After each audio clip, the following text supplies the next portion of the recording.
Welcome to week 3 of Mound Ridge. I'm Jenny, and we're going to be reading a story this week on Just the Way You Are by Max Lucado. A long time ago, in a land much like your own, there was a village, and in that village lived 5 orphans. A lonely family of fatherless children. They had banded together against the cold. One day the king learned of their misfortune and decided to adopt them. He announced that he would be their father and would come from them soon. When the children learned that they had a new father and their father was the king and that the king was coming to visit, they were wild with excitement. When the people of the village learned that the children had a father and their father was the king and the king was coming to the village, they were excited as well. They went out to see the children and told them what to do. You need to impress the king, they explained. Only those with great gifts to give will be allowed to live in the castle. Then the people didn't know the king. They just thought that all kings wanted to be impressed. So the children began preparing gifts to offer the king. They worked long and hard to be sure that the king would approve. One of the children, who knew how to carve, decided to give the king a wonderful work of wood art. He set his knife against the soft bark of the elm and whittled. The small blocks of wood came alive with the eyes of a sparrow or the nose of a horse.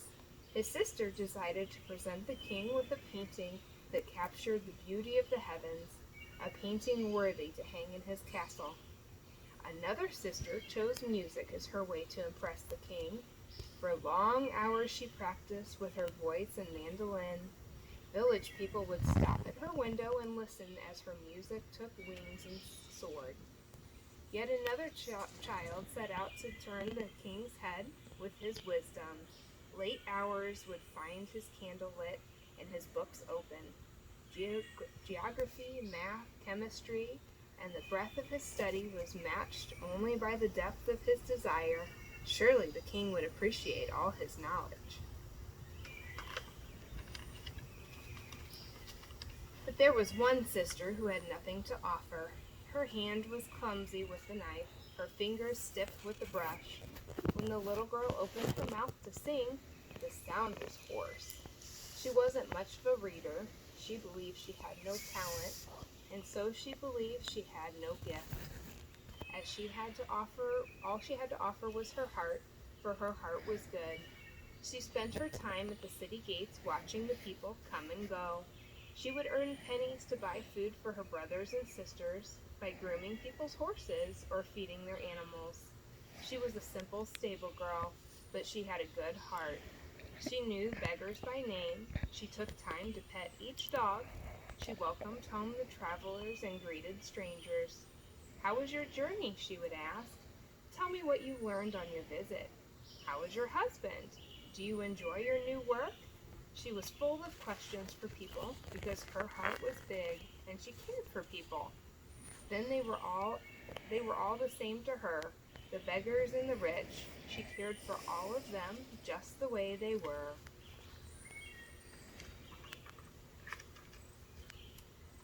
But since the little girl thought she had no talent and no gift, she was afraid that the king would be disappointed. She remembered the villagers' advice and set her mind about the task of making a gift for the king. She took a small knife and went to her brother the carver. Could you teach me to carve? She asked. Sorry, said the young craftsman, without looking up. I've too much work to do and I haven't time for you. The king is coming, you know. The girl put away her knife and picked up a brush.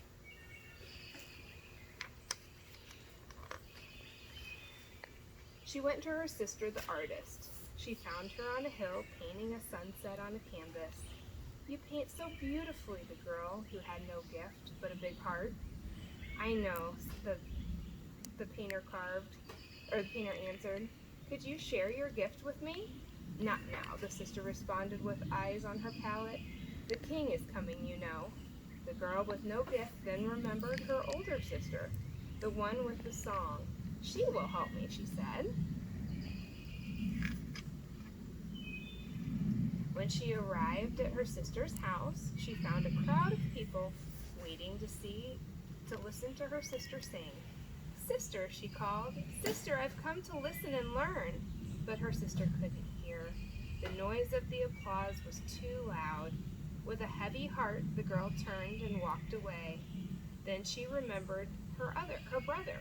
She took a book with small words and big letters and went to see him. I have nothing to offer the king, she said. Could you teach me to read so I might show him my wisdom? The young sage-to-be didn't speak. He was lost in thought. The child with no gift again spoke. Could you help me? I have no other talent.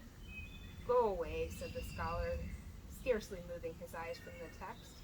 Can't you see I'm preparing myself for the king? He is coming. And so the girl went away sadly. She had nothing to give. She returned to her place on the city gates and took up her task of caring for people's animals. After some days, a nice man in a merchant's clothes came to the small town. Can you feed my donkey? He asked the girl. The orphan jumped to her feet and looked into the brown face of the one who had traveled far. His skin was leathery from the sun, and his eyes were deep. His kind smile warmed the girl's heart. That I can, she answered eagerly, leading the animals to the trough. Trust him to me. When you return, he will be groomed and fed. Tell me, she asked as the donkey drunk, have you come to stay? For only a while. I'm looking for someone. Are you weary from your journey? That I am. Would you like to sit and rest? The girl motioned toward a bench near the wall. The tall man sat on the bench, leaned against the wall, and closed his eyes and slept. After a few minutes, he awoke and found the girl sitting at his feet, watching his face. She was embarrassed that he had caught her staring. She turned away. Have you been watching me long? Yes. What do you seek? Nothing. You seem to be a kind man with a peaceful heart. It's good to be near you. The man smiled and stroked his beard. You are a wise girl, he said. When I return, we will visit more.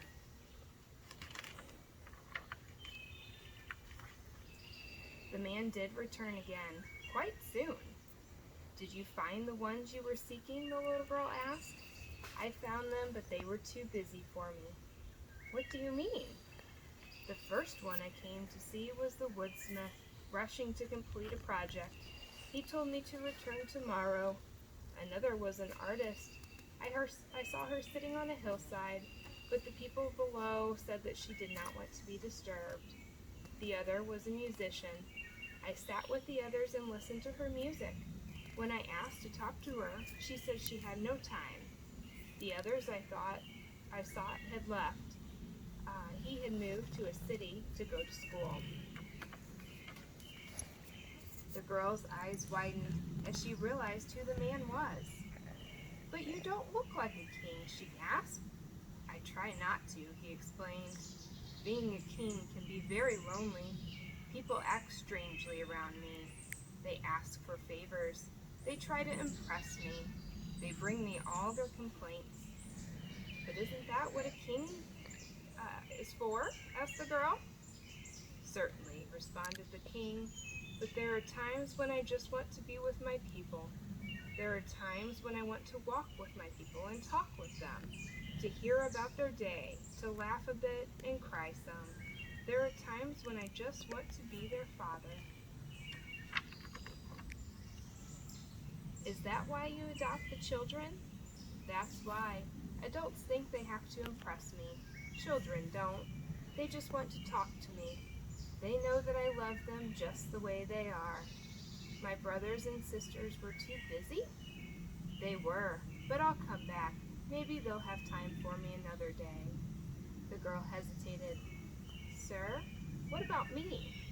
I have no gift, but I would like to be your child. The king smiled. My dear, you gave me the best gift of all. You gave me your heart, your kindness, your time, your love. Of course you'll be my child. I love you just the way you are." And it so happened that the children with many talents, but no time, had missed the visit of the king, while the girl whose only gift was her heart became the child of the king.